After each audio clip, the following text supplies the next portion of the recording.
How to be a medic troll in Hawken. God, the medic is so broken. Hello there YouTube. Today I bring to you a first time thing.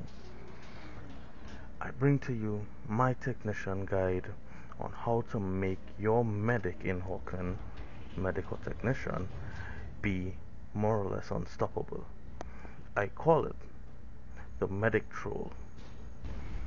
I have named him the Rusty Bucket for obvious reasons.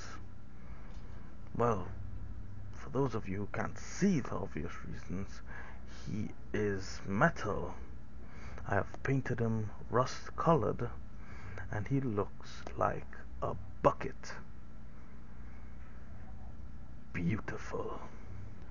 Firstly, I'll start off by giving you the rundown of the technician class from the website itself. It goes like this: Technician, close range repair specialist. The support mech roams the battlefield, repairing friendly mechs in the heat of battle with its helix repair torch.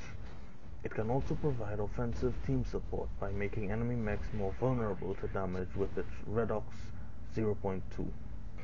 Its special ability is called Amplification. It's basically a great increase to the repair rate or destruction rate of the helix repair torch for a short period of time. It also increases the repair rate of the technician itself. For those who don't know, when the technician damages or repairs someone, he also repairs himself just a little bit. I also have a special tip to tell you guys about concerning the amplification feature, coupled with some other features that the technician meshes together in a very spectacular manner. But I'll get to that a little later. For now, we move on to the technician optimizations under the tuning section. First, we have the common systems: the repair torch, heat sinks, and armor. These systems are shared between all mechs. The secondary systems are class specific to each individual mech, and for the technician, these secondary systems are as follows. They are hydraulics, radar, cooling units, and suspension. The repair torch. Each point increases the reconstruction rate of the helix repair torch by 0.9 armor per second, and the destruction rate by 0.56 damage per second. Heat sinks. Each point decreases your mech's weapon heat generation by 1%. Armor. Each point increases your mech's armor by 10 points. Hydraulics. Increase our mech's run speed by 0.5 meters per second, walk speed by 0.3 meters a second, and acceleration by 0.5 meters per second per second. The per second thing refers to exponential increase. That means when it starts accelerating, it then increases its acceleration rate each second that it accelerates until it reaches its maximum speed. Radar. Increase radar range by 15 meters. Cooling units. Decrease overheat recovery time by 0.65 seconds. Suspension. Decrease dodge cooldown time by 0.06 seconds. Next, we move on to the weapons and items that come with the technician itself. First off, we have the helix repair torch. Medium damage, rate of fire is extremely high, accuracy is extremely high, but its effective range is very crippled, and its heat generation, also coupled with its main weapon, because they are fired usually at the same time, especially in battle, is extremely high. The reason the accuracy of the repair torch is so high is because once your enemy is within its effective range and vaguely around the center of the screen, it then attaches a laser beam to the enemy and deconstructs them. This laser beam stays attached to the enemy once they are vaguely within the center of the screen and within the effective range. The primary weapon that comes stock with the technician is the Redox 2. This weapon comes stock with ridiculously anemic damage that felt as if I were throwing blue marshmallows at my opponents. A pathetic rate of fire that could be easily outmatched even if I decided to click the left mouse button with my big toe. And appalling accuracy that made me feel as if I were pot-shotting even in close quarters combat situations. I would like to know, why does this weapon even exist? This game is based in the distant future, where governments settle their squabbles by waging war against each other with very large, powerful weapons of mass destruction. Yet I'm left here with handfuls of blue marshmallows to chuck randomly in the general direction of the enemy, and hope that randomly one or two of them would hit their mark, and all that would accomplish is telegraphing the enemy to my location and pissing them off. In short, do not use this weapon. Get rid of it immediately. Luckily, the secondary weapon is unlocked very quickly, and it's called the Hawken RPR. Its rate of fire and accuracy is greatly increased. Its damage, however, is on par with the primary Red Hawk. You know what? Fuck it, no. Remove that weapon from my memory. It is deleted, I do not care, it no longer exists. Throw that shit away.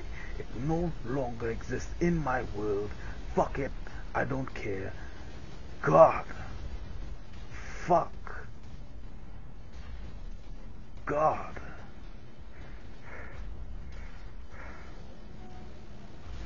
Fuck. In short, the Hawken RPR. Get it. End of story. The starting item you get is the blockade. It's pretty useless. Chuck it.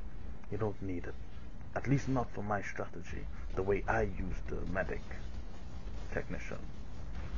You get it. That's enough with the basics.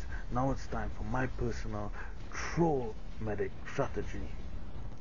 First of all, you need to chuck as many tuning points as you can into the repair torch. Why? Because focus fire on that auto aim hack weapon is pretty devastating once it's turned up to full blast. The second most important thing is suspension. Why? Because you need to move. You're a technician. You don't have that much armor. You don't have that much health. A few shots from a bruiser and you're done. You have to move a lot. Dash back and forth like a little rat. Dance around their feet. Make it unpredictable. Sometimes they lose sight of you, and once you accomplish that, it's an easy task of getting behind them, taking them out. Because it takes 3 mouse swipes to make a 180, so yeah, they can't see you. Just keep focus firing on them, and it's your victory. The last step of tuning is to chuck every last point you have into the heat sinks. Because once you run into a mech with even above average armor, you tend to overheat before you're able to finish them off. So you have to run away and cool off. So to avoid that, heat sinks as much as possible. I find if I focus fire enough with at least 3 bars in the heat sinks area, I can kill every mech, even heavies, bruisers, rocketeers, etc. At this point, I've already told you about the suspension dashing that keeps you alive. Now I'll give you some more pointers on how to keep this tiny bot alive on the battlefield. The first most obvious thing is something that everyone seems to neglect in this game, and that is camouflage.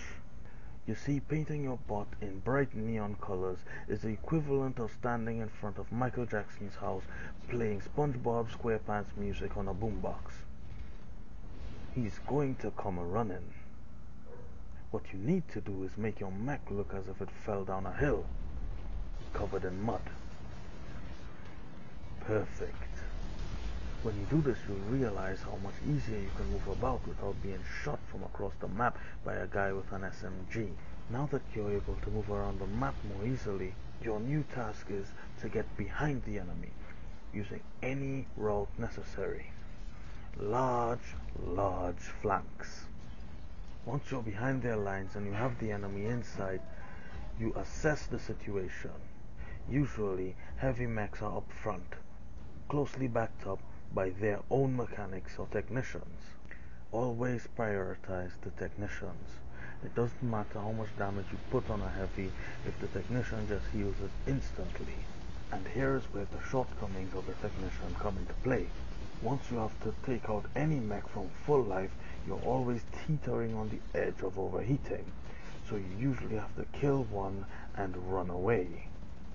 Even though it seems like a small gain, the effect is immense because attacking someone behind enemy lines means the people in front turn back to give assistance. This allows your team to now push up and get into their ranks. At this point you would have retreated back, trying to find a safe place to cool down and maybe repair, but usually once you enter enemy ranks they don't let you leave that easily.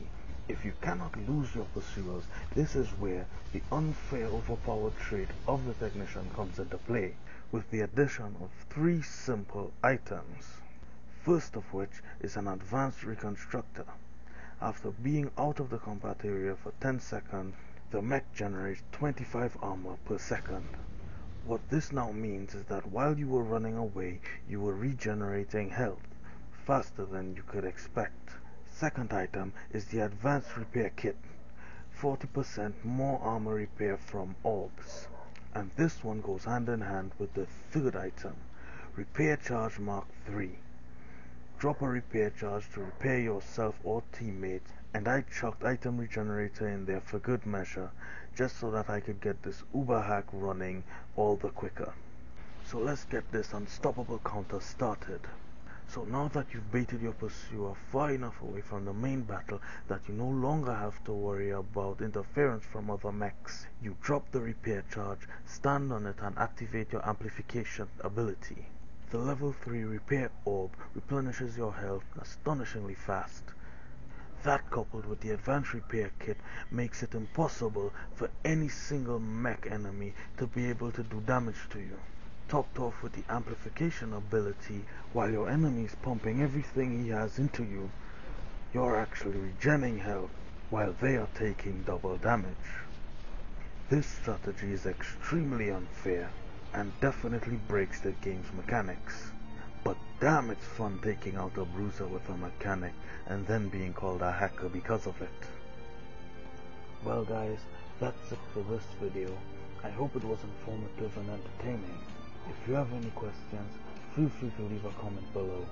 A full review of the game will be coming soon. Catch you next time.